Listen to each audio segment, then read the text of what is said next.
अस्सलामुअलैकुम। मैं हूं डॉक्टर मरियम और आज हम लोग बात करेंगे मीज़ल्स यानी खसरे के बारे में। ये एक और वायरल इलनेस है जो कि बहुत ज़्यादा लगने वाली बीमारी है, और अगर आपका इम्यूनाइजेशन नहीं हुई है, इसके ख़िलाफ़ आपका टीका नहीं लगा है और आपका एक्सपोजर हो जाता है किसी शख्स से, किसी बच्चे से जिसको ये हुआ है, तो 90% चांसेस हैं कि आपको भी ये हो जाएगा। ये एक इंसान से दूसरे इंसान को लगता है, डायरेक्ट कांटेक्ट से भी, और जो मुंह नाक से आपके ड्रॉपलेट्स निकलते हैं छींकने में, खांसने में, ये भी जब दूसरे शख्स तक पहुंचते हैं तो आपको ये बीमारी हो जाती है। Once you are exposed to this problem and the virus enters your body, तो इसको 10 दिन लगते हैं आपके अंदर भी सिम्टम्स पैदा करने में। ये शुरू होती है बुखार से, जो बहुत ज़्यादा तेज़ होता है, 104, 105 इस तरह का, और फिर उसके बाद इसमें नज़ला, खांसी और आंखें लाल हो जाती हैं, और मुंह के अंदर बहुत डिस्टिंक्टिव स्पॉट्स, जिनको क्योप्लेक्स स्पॉट्स कहते हैं, सफ़ेद रेत जैसे दाने होते हैं जो अंदर से ब्लूइश वाइट होते हैं, नीले नीले से छोटा वाइट, और उसके साइड पे एक लाल उसका रिंग होता है। तो ये अगर मुंह में नज़र आनी शुरू हो जाए तो आपको पक्का है कि आपको खसरा हो चुका है।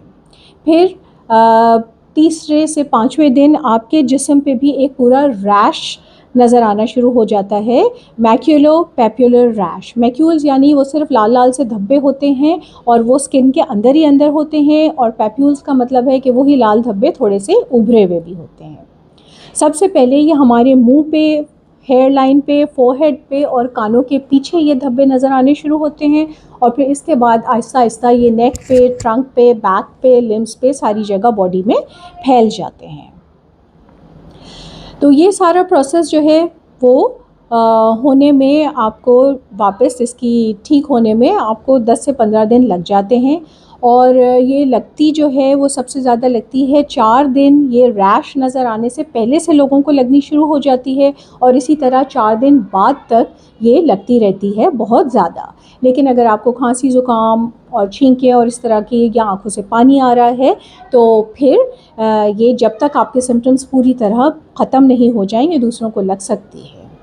तो आपने इसके लिए करना क्या है? सबसे पहले तो अगर आपको ये सिम्टम्स शुरू हो जाते हैं इवन बिफोर रैश, जब आप खांस रहे हैं, छींक रहे हैं, तो आपको पता है कि आपने फ़ौरन अपने आप को आइसोलेट करना है, दूसरों से आपने दूर होना है, आपने अपना मास्क इस्तेमाल करना है। खांसना और छींकना है तो मास्क अगर नहीं भी पहना तो अपनी बगल के अपने एल्बो के अंदर आप इसको खांसें, ताकि दूसरों तक ये ज़र्रे ना जाएं।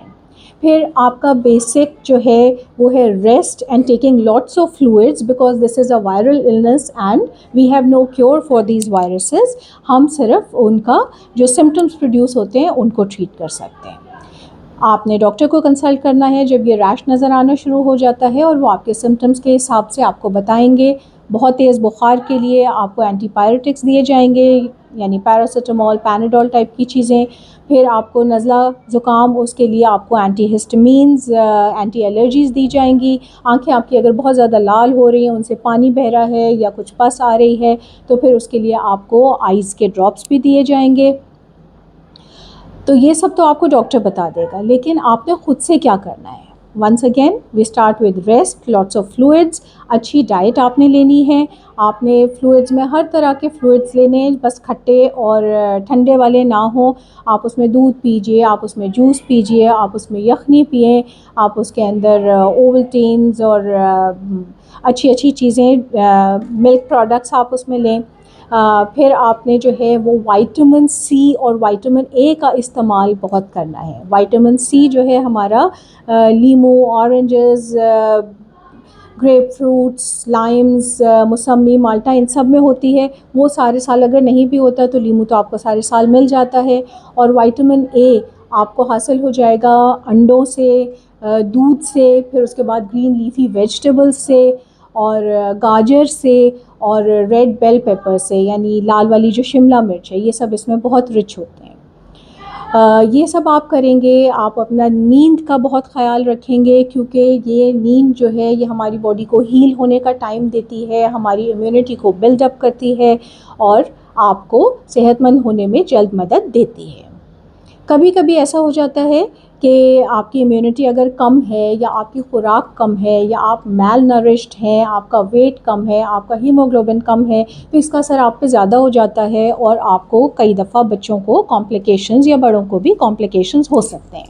कॉम्प्लिकेशंस में अगर आपकी ब्रेन की जो लाइनिंग है उसमें अगर सोजिश हो जाती है, उसको एनकेफलाइटिस कहते हैं, तो वो हो सकती है। आँखों में कई दफ़ा जो है खुदा न खास्ता इस किस्म के रेयर केसेस में कभी कभी आपको ब्लाइंडनेस हो सकती है, आपकी आंखें टोटली ख़राब हो सकती हैं, आप अंधे हो सकते हैं, आपको कानों में इन्फेक्शंस हो सकती हैं, फिर लंग्स में आपको निमोनिया हो सकता है, आपको सीवियर डायरिया हो सकता है। तो इन सब चीज़ों के लिए डॉक्टर्स आपको मदद करेंगे, आपको बताएंगे कि क्या लेना है, किस क्वांटिटी में लेना है, किस डोजेज में लेना है और कितने दिन तक लेना है। फिर आप इससे टोटल बचाव कैसे कर सकते हैं? हवा में है, लोगों का कांटेक्ट आप रोक नहीं सकते क्योंकि 4 दिन पहले से ये निकल के आज लगनी शुरू हो जाती है। तो आपके पास प्रिवेंशन के लिए इम्यूनाइजेशन है, वैक्सीन्स हैं, जो कि हर जो है वो बच्चे को और इवन बच्चों को ही अगर आप लगा देंगे तो बड़ों तक की तो नौबत ही नहीं आएगी। हमारे एक्सपैंडेड प्रोग्राम ऑफ इम्यूनाइजेशन में भी ये इसका एक टीका लगाया जाता है 9 महीने की उम्र में, जो कि फ्री लगता है। आप अगर थोड़े अफोर्डिंग हैं तो आप इसका MMR का टीका लगाएं, जिसमें मीज़ल्स, मम्प्स और रूबेला तीनों का वैक्सीन कंबाइंड होता है, जो कि 12 से 15 महीने के बच्चों को लगता है, और फिर इसी का एक बूस्टर डोज 4 से 6 साल की उम्र के बीच में लगता है। तो ये आपकी इम्यूनिटी बिल्डअप करता है इस डिज़ीज़ के ख़िलाफ़। फिर भी आप जो है वो अपने आप का ख़याल रखें। ये नहीं है ज़रूरी कि आपने इम्यूनाइज़ किया हुआ है तो आपको होगा ही नहीं, हो सकता है तब भी, क्योंकि बहुत ज़्यादा इन्फेक्शस है, कंटेजियस है, लेकिन वो फिर इतना ज़्यादा ख़तरनाक नहीं होगा और उसमें कॉम्प्लिकेशंस डेवलप होने के चांसेस बहुत कम होंगे। So remember this. और पिछली दफ़ा हमने बात की थी चिकन पॉक्स के बारे में, तो दोनों का कंपैरिजन भी आपको याद हो जाना चाहिए और आपको समझने में आसानी हो जानी चाहिए कि चिकन पॉक्स में भी तेज़ बुखार था, लेकिन इसमें उससे ज़्यादा तेज़ है। इसमें जो आपका रैश है वो सिर्फ लाल धब्बे उभरे हुए हैं, और चिकन पॉक्स में उसमें पानी वाले छाले बन जाते हैं। फिर इसमें आँखों का इन्वॉल्वमेंट ज़्यादा है। इसको मीज़ल्स में हम स्पेशली याद रखते हैं द 3 C's, कुराइज़ा यानी रनी नोज़, और कंजंक्टिवाइटिस यानी लाल आँखें, आँखों में इन्फेक्शन, एंड कॉफ, खांसी।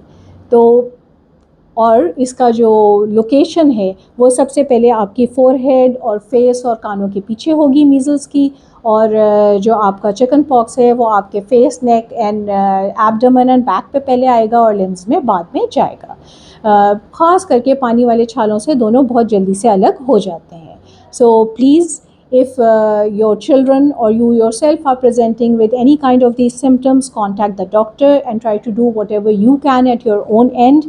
और ये इन्फॉर्मेशन भी आप स्प्रेड कीजिए और इससे आप अपने आप को बचाइए।